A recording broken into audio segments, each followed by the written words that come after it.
요양원에서 할머니가 사라졌다. 남긴 건 핏자국 그리고 60년 전 살인 사건의 단서. 죽은 줄 알았던 그녀는 진짜 피해자도 진짜 가해자도 아니었다. 지금부터 모든 진실이 밝혀진다. 사연 시작 전 구독과 좋아요 버튼 눌러주시면 사연의 재미가 2배가 됩니다. 사연 이야기 시작합니다. 제 이름은 이정미입니다. 서울 외곽평안 요양원에서 3년째 일하고 있죠. 특별할 것 없는 간병인이었던 제 일상이 완전히 뒤바뀐 건 그날부터였습니다. 정미 씨, 112호 한복래 할머니 못 봤어요? 아침 교대 시간 수간호사의 다급한 목소리에 저는 고개를 들었습니다. 80대 중반의 한복래 할머니는 제가 주로 담당하는 분이었어요. 항상 조용하고 예의 바르셨죠. 다른 환자분들과 달리 치매 증상도 없으셨고 그저 몸이 불편해 요양원에 오신 분이었습니다. 어제 저녁 9시 점검 때만 해도 계셨는데요. 요양원은 순식간에 발칵 뒤집혔습니다. 복래 할머니의 방은 비어 있었고 CCTV는 고장난 상태였어요. 원장님은 경찰에 신고했지만 나온 경찰들은 대수롭지 않게 여기는 듯 했습니다. 노인분들, 특히 치매 환자들은 가끔 이러시곤 합니다. 주변 공원이나 옛날 살던 집 쪽으로 가보세요. 하지만 경찰은 그들이 알지 못하는 것을 보지 못했습니다. 할머니 방 침대 아래 작은 핏자국과 한 장의 종이가 있었어요. 다른 직원들이 경찰과 이야기하는 사이 저는 그 종이를 주워들었습니다. 낡은 흑백 사진 한 장과 함께 작은 글씨로 쓰여 있었죠. 다 밝혀질 거야. 당신은 기억하겠지. 1965년 경북 단천읍. 제 손이 떨렸습니다. 그것보다 더 떨리게 한 건 전날 밤 복래 할머니가 저에게 했던 말이었어요. 정미야. 내가 갑자기 사라지면 경찰은 부르지 마. 그 사람들 믿지 마라. 그날 저는 그저 피곤하신가 보다 생각했습니다.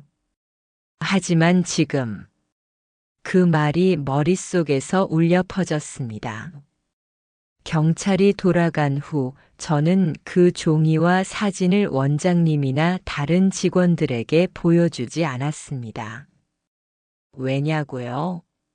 직감이었을까요? 아니면 할머니의 마지막 당부가 너무 강렬했기 때문일까요? 퇴근 후 저는 컴퓨터 앞에 앉아 1965년 경북 단천읍 사건을 검색했습니다. 검색 결과는 별로 없었지만 오래된 지역 신문 아카이브에서 한 기사를 찾을 수 있었습니다. 단천읍 재분소 인근에서 젊은 여성 시신 발견, 미해결 사건으로 남아 1965년 7월 23일 마을 재분소에서 20대 여성 이오키 씨가 실종되었다가 며칠 후 제 방 아래서 시신으로 발견되었다는 내용이었습니다. 용의자는 없었고 사건은 미제로 남았다고 했어요. 더 이상의 단서가 없었습니다. 하지만 신문 기사에 실린 이오키 씨의 사진. 그것이 저를 얼어붙게 만들었습니다. 그 얼굴은 젊은 시절의 한복래 할머니와 놀랍도록 닮아 있었어요.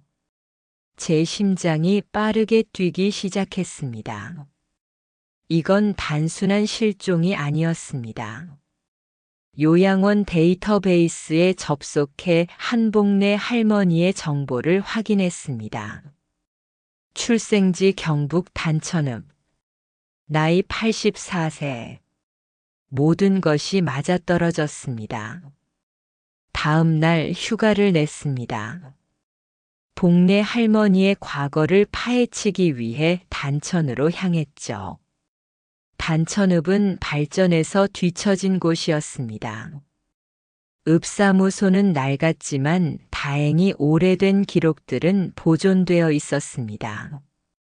공무원에게 학술 연구를 위한 것이라 설명하고 1960년대 주민등록대장을 살펴보게 되었습니다.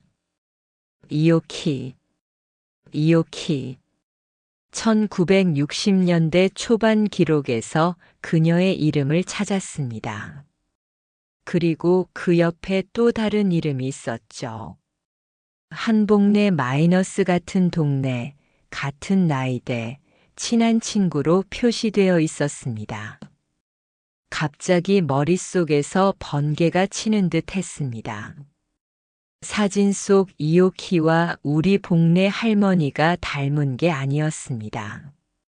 그들은 동일 인물이었어요. 그럼 시신으로 발견된 사람은 누구였을까? 읍사무소를 나와 오래된 재분소를 찾아갔습니다. 60년이 지났지만 건물은 여전히 그곳에 있었어요. 폐허가 된 채로요. 재분소 주변을 서성이고 있을 때 한 노인이 다가왔습니다. 젊은이, 여기서 뭐 하는 거요? 아, 저는 1965년에 이곳에서 일어났던 사건에 대해 알아보고 있습니다. 노인의 눈이 경계심으로 가득 찼습니다. 왜 그런 오래된 일을 파헤치려고 하나? 이오키 씨에 대해 알고 싶어서요. 노인은 잠시 저를 응시하더니 한숨을 내쉬었습니다. 따라와 보시오. 노인의 집은 재분소에서 멀지 않았습니다. 그는 박수영 씨라고 했죠. 60년 전 그는 재분소에서 일하던 젊은 남자였습니다. 오키와 복례는 여기서 가장 친한 친구였어. 둘 다 예쁘고 똑똑했지. 그의 이야기에 따르면 오키는 마을 유지정 씨의 아들과 약혼 중이었다고 합니다. 정윤석, 그는 권력이 있는 집안의 외아들이었죠. 오키는 그 약혼을 원치 않았어. 하지만 가난한 집안에서 그런 좋은 조건을 거절할 수 없었지. 복례는 오키의 단짝이었어. 언제나 함께였지. 그럼 그날 밤에 무슨 일이? 박 노인은 갑자기 말을 멈췄습니다. 그의 눈에 두려움이 스쳤어요.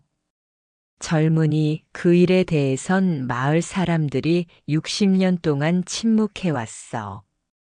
왜냐하면 그때 문이 벌컥 열렸습니다.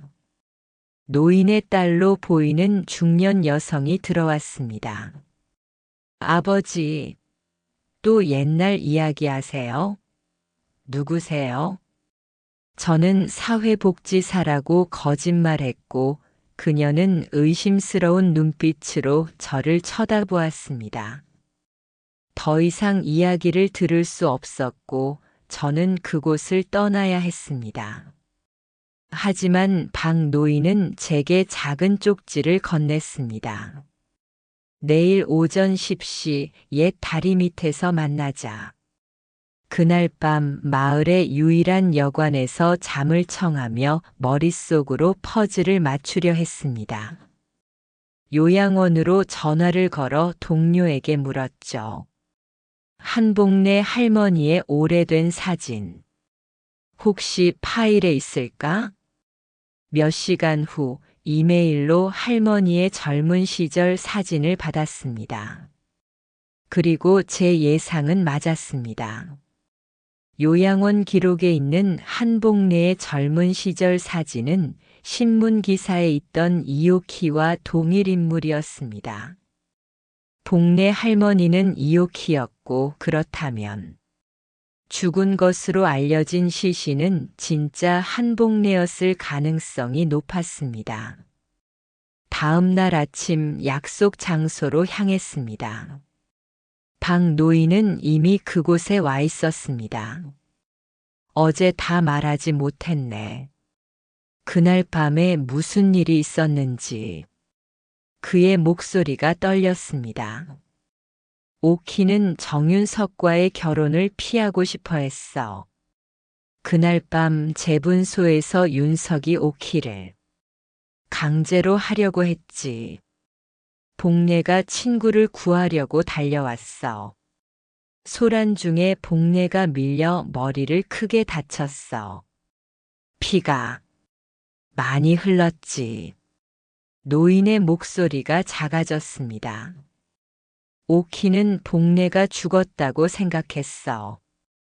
윤석은 자신의 가문을 위해 모든 걸 은폐하려 했고, 오키는 친구의 죽음에 충격을 받아 도망쳤어.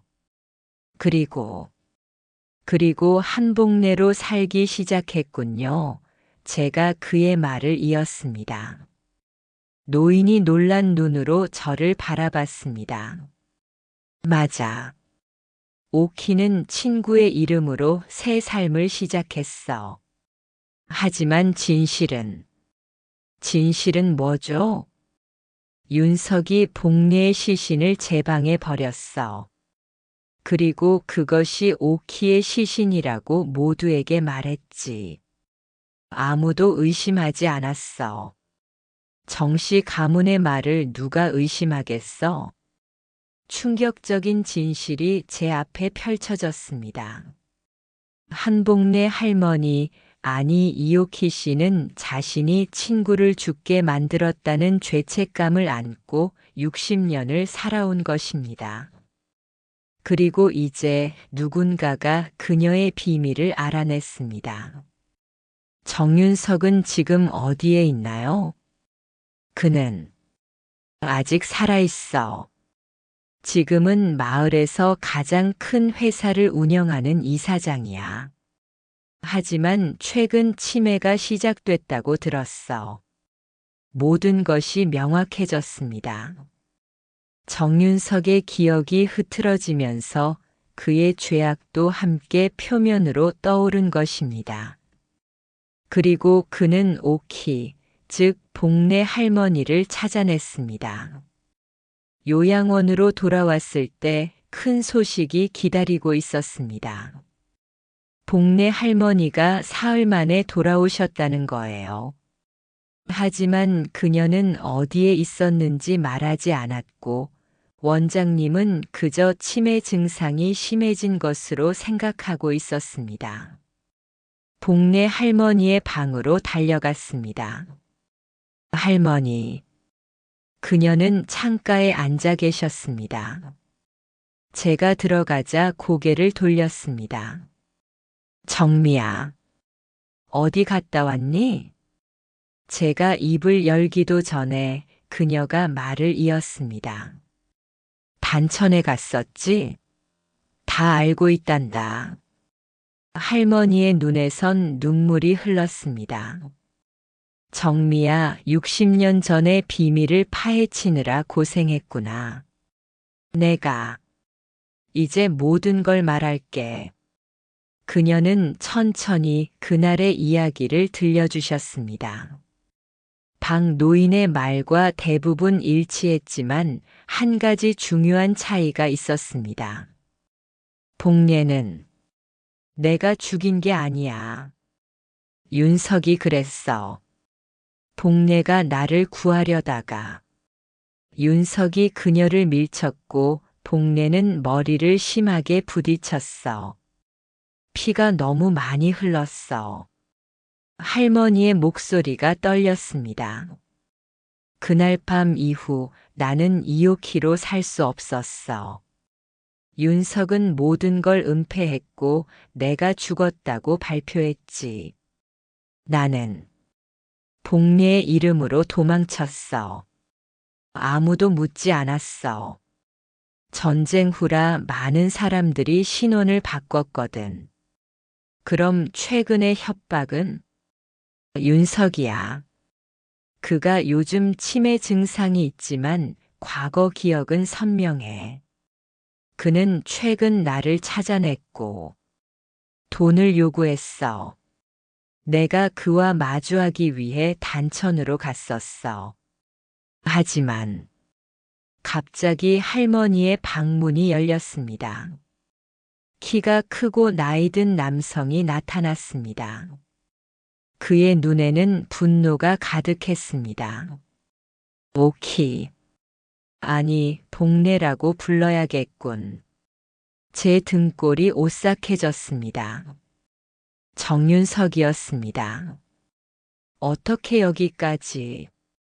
병원 기록을 조사하는 건 쉬워. 특히 내 같은 부자에겐. 그는 주머니에서 무언가를 꺼냈습니다. 작은 칼이었습니다. 윤석 씨, 진정하세요. 제가 그와 할머니 사이에 섰습니다. 60년 전에 당신이 한 일을 이제 와서. 그가 비웃었습니다. 60년이 지났어도 여전히 범죄야. 내가 복례를 죽였다는 증거가 있어? 없어. 하지만 오키가 신분을 위조한 건 명백한 사실이지. 그만해. 당신이 했던 일을. 복례 할머니의 목소리가 강하게 울렸습니다. 그때 제 휴대폰이 울렸습니다. 통화 버튼을 누르자 스피커폰으로 박 노인의 목소리가 들렸습니다. 정미양? 정윤석이 거기 있나? 내가 모든 걸 경찰에 말했어. 60년 전 내가 본 것을. 윤석이 복례를 밀친 순간을. 정윤석의 얼굴이 창백해졌습니다. 그 순간 문이 다시 열리고 경찰들이 들어왔습니다. 제가 돌아오는 길에 연락을 취했던 거예요. 정윤석 씨 살인 미수 혐의로 체포합니다. 모든 것이 끝나고 복례 할머니.